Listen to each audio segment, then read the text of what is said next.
A'udzu billahi minasyaitonir rajim. Bismillahirrahmanirrahim. Alhamdulillahilladzi zayyana adhanal mubtadi'ina bil mithal.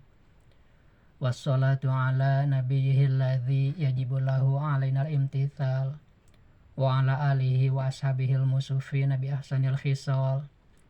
Wa nahnu narju bi syafaatihim ilallahil ittisala ma ba'du. Anak-anakku sekalian, di dalam surah Ar-Ra'd ayat ke-16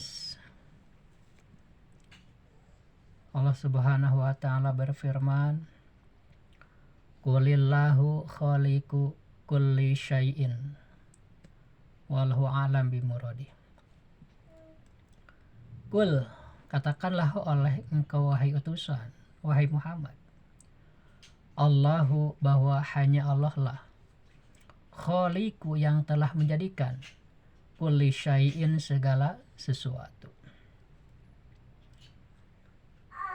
Jadi Allah memerintahkan kepada Rasul, yaitu Nabi Muhammad SAW, untuk menjelaskan kepada seluruh makhluk, terutama manusia dan jin, bahwa yang menjadikan segala sesuatu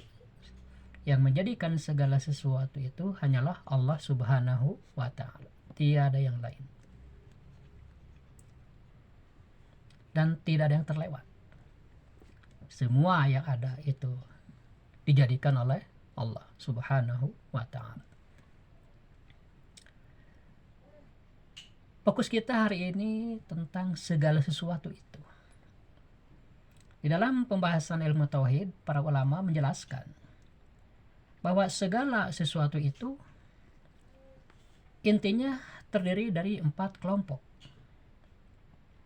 Segala sesuatu itu intinya terdiri dari 4 kelompok. Ada yang termasuk kepada kelompok maujud,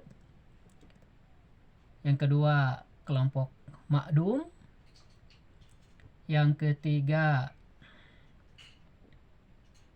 hal, dan yang keempat amrun i'tibari. Jadi segala sesuatu takkan keluar dari 4 kelompok tadi. Yang pertama maujud.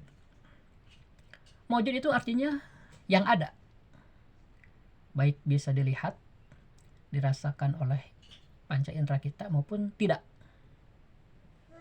Contohnya apa yang kita lihat ya, itu disebut maujud. Yang tidak terlihat pun misalnya angin ya, udara tidak bisa kita lihat nih, jin ya, tapi itu ada, maka masuknya kelompok maujud. Zat Allah Subhanahu wa ta'ala pun sekarang belum bisa kita lihat ya, di dunia ini tidak bisa kita lihat, termasuk maujud, zat Allah itu. Bedanya apa dengan kita, dengan makhluk, bedanya apa? Nah, kalau membahas perbedaannya, maka maujudnya zat Allah itu adalah maujud hakiki. Jadi tidak akan pernah tidak ada begitu ya. Dan adanya tidak ada permulaan. Itu wujud hakiki, ada aja pokoknya. Sedangkan kita makhluk ya, semua yang dijadikan oleh Allah itu disebut makhluk. Nah, makhluk ini wujudnya majazi, adanya tergantung kudrat dan iradat Allah. Kalau Allah menginginkan atau Allah menetapkan ada terus, ya bisa ada. Kalau Allah tidak menghendaki ada, ya bisa hilang begitu. Jadi sekali lagi, maujud itu segala sesuatu yang ada disebut maujud, baik bisa dilihat maupun tidak. Yang kedua ma'dum. Kalau ma'dum ini lawannya dari maujud. Ma'dum itu adalah sesuatu yang tidak ada. Baik tidak adanya memang hakiki ya, seperti syarik atau saingan Allah ya. Nah, syarik itu tidak ada. Ma'dumnya hakiki. Memang tidak ada aja itu. Bukan berarti ada ditiadakan, bukan ya. Memang asal tidak ada. kedua ada yang ma'dumnya majazi, seperti makhluk-makhluk yang tidak dijadikan oleh Allah. Contohnya apa? Misalnya gajah bersayap ya. Itu ma'dum, sama sekali tidak ada itu ya. Tetapi di gambar-gambar, di komik-komik, di kartun-kartun mungkin pernah ada ya yang melihat gajah bersayap ya. Sayapnya itu sayap burung gitu.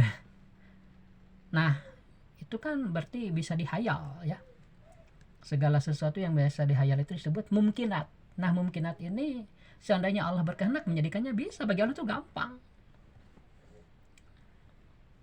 Gampang gitu. Tetapi kenyataannya gajah bersayap itu ma'dum, tidak ada. Adanya paling dalam gambar ya. Tapi kategorinya ma'dum. Dan seandainya Allah berkehendak membuat gajah bersayap, mungkin sayapnya bukan sayap burung ya. Sayap itu kan banyak macamnya, ada sayap capung, ada sayap kelelawar, itu kan beda-beda ya. Itu tentang ma'dum, sesuatu yang tidak ada. Lawannya maujud ya. Yang ketiga hal. Hal itu diartikan sebagai tingkah atau perilaku ya. Hal ini pertengahan antara maujud dan ma'dum. Disebut ada, tidak bisa kelihatan, tidak bisa dirasakan oleh panca indera kita. Disebut tidak ada tapi diakui. Nah, ini hal ya. Pertengahan antara maujud dan ma'dum. Hal kemudian terbagi dua lagi, ada hal yang memiliki ilat, memiliki alasan ya. Dan ada hal yang tidak memiliki alasan. Hal yang memiliki alasan contohnya seperti dalam kalimat yang berdiri, yang duduk, yang tidur. Nah, yang pakai yang itu ya. Nah, itu adalah hal yang memiliki alasan, memiliki ilat. Yang duduk, kenapa disebut yang duduk? Karena ada duduknya. Ada yang duduk ya, itu alasannya duduk itu. Yang berdiri, karena ada yang berdiri ya, ada berdirinya begitu. Misalnya Zaid sedang berdiri, kemudian Zaid duduk misalnya ya. Nah, Zaid yang berdiri, kemudian Zaid duduk. Nah, yang berdiri tadi tidak ada sekarang.